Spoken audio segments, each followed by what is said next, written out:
Hey there, happy campers. Jason back again with another video. Time now for part 4 of our 4-part series on developmental ages and stages. We're talking about the teenagers this time, your oldest campers in camp. Now, before we get into it, I do want to address the elephant in the room, or rather the frog in my throat. I just got done with 3 days of team building with 6th graders that I was leading by myself, which is about 5-6 hours of me talking large group for 3 straight days each. So my voice is pretty hoarse, been drinking lots of hot tea, but I needed to get this content out to you guys because some of you are starting staff training very, very soon. So we'll make it through the voice. It'll all be fine, but that'll be better for the next video, I promise. So diving straight into the physical characteristics of our 14-year-olds, by and large, their bodies have slowed down developing. I mean, they're still growing, they're still getting taller and all of that, but it's not a new concept to them, so they kind of have a better sense of where their body sits in space and in motion, and they kind of enjoy the novelty of their bodies and feeling it move in space. And by that I mean that they tend to want to seek out things that are going to give them an adrenaline rush, whether it be the more extreme activities in camp or things that give them a lack of feeling of control, like having somebody else drive really, really fast. This is also when they're going to really be into like roller coasters if you go on to trips into amusement parks as part of camp. But they are going to, like I said, seek out those adrenaline rushes, seek out those thrilling experiences, sometimes to their own detriment.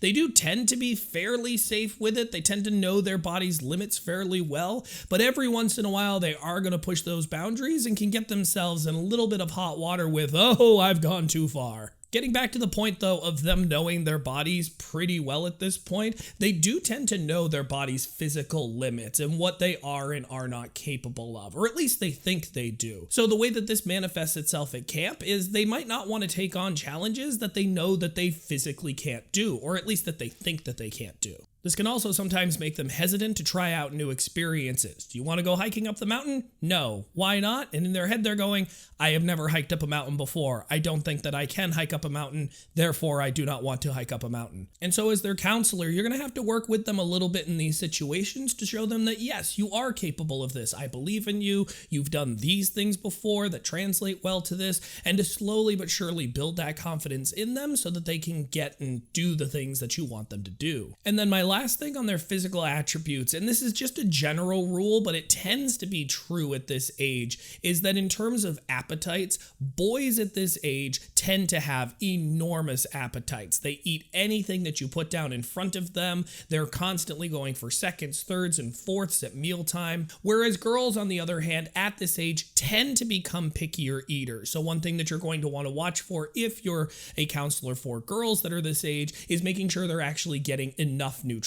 Now, whether or not that comes down to a body image thing or a calories in, just not being hungry thing, that's something to discuss more with your camp director, but just be aware of it. Shifting now to the cognitive markers of this age group, they have a very, very well-established sense of themselves and who they are, and they want to be valued and they want to feel like their opinions are being heard. And dear God, do they have strong opinions, and it's very, very important at this age to validate those and tell them that you do hear them. You can challenge them a little bit and see if they've completely thought their ideas through, but you do want to make them feel like they've at least been heard and that they've at least got a seat at the table when it comes to making decisions. And one of the biggest reasons that they want their point of view heard is because it's an easy opportunity for them to demonstrate the skills that they have and the knowledge that they have, which is something that this age group is really big into. They not only want you to know that they know what they're talking about, they want to show you that they know what they're talking about. They want to show you that they can do this. They want to be able to show off what they're both physically and mentally capable of. And now, as a camp counselor for this age group, you're in a pretty unique position because these are the campers that are closest to you in age.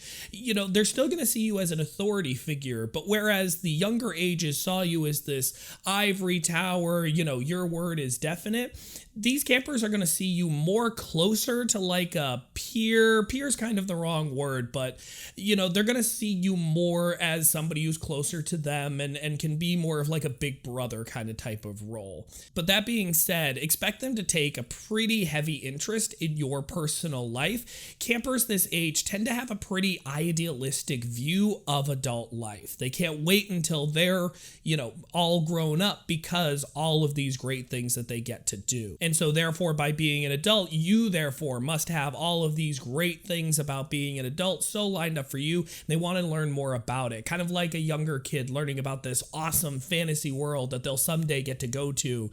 That's teenagers and adulthood. They want to know more about it. Make sure though that you're having those discussions with your director ahead of time about what you should and should not be sharing with your campers, because they're going to want to know all of it. Or shameless plug, check out the video in the top right corner and we talk about what you should and should not be sharing with campers. And then lastly, from a cognitive standpoint, these campers really lack patience when it comes to meaningless activities. They want everything to be purposeful. They want to know why they're doing it.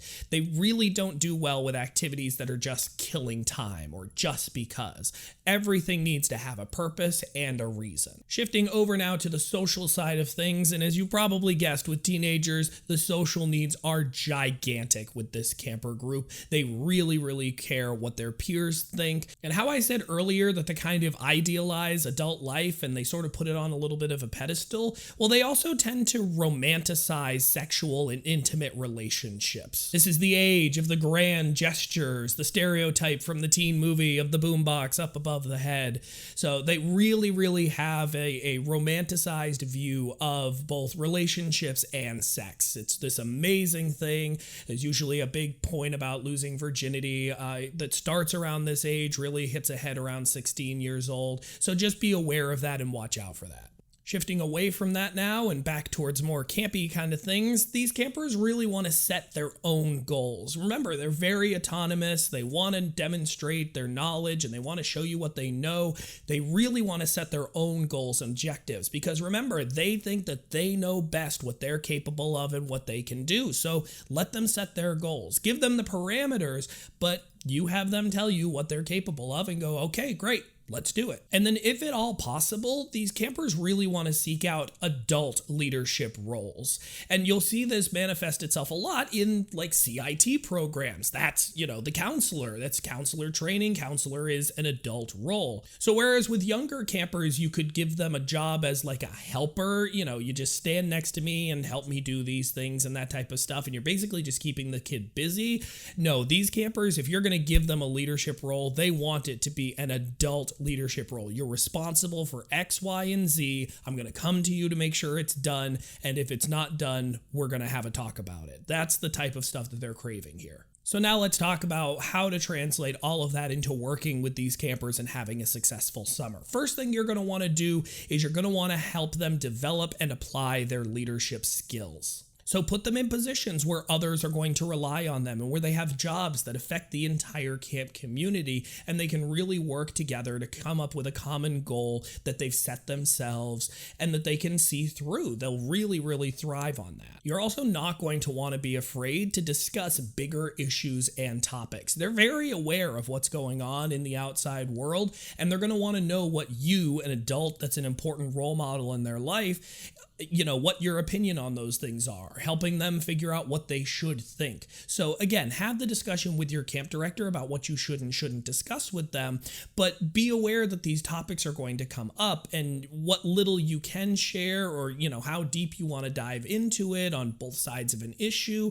If you're able to go into there, depending again on what the issue is and what the policy is at your camp, they'll really do well with that. They want to have these discussions, the adult conversations, so to speak, about these bigger issues to help them understand them. And then finally with these campers, while they do really put a heavy emphasis on social structure and fitting in with the group, you as the counselor are going to want to try and find opportunities to celebrate and to show off their individual uniqueness and differences, the skill sets that make them a valuable member of the group and sets them apart from other people, but that they should be valued for those differences. This is an age where, I'm different might not be the most, comfortable thing for these campers. So really finding a way to celebrate those differences, letting those strengths shine is really going to go a long way towards building these campers' self-confidence and serving them better later in life. Okay, friends, we've made it to the end. That was all 4 parts of our developmental ages and stages at camp. Thank you so much for watching.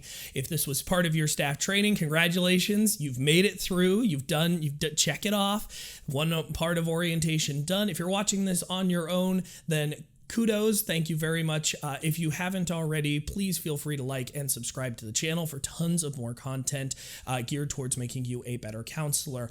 I'm going to take the rest of the summer off for right now because I got my own camps I got to go run, but I will see you all in September. You've got this. If you have any questions at all, you can feel free to reach out to us, follow us on Instagram, or leave a comment on this video. But until next time, campers, lights out.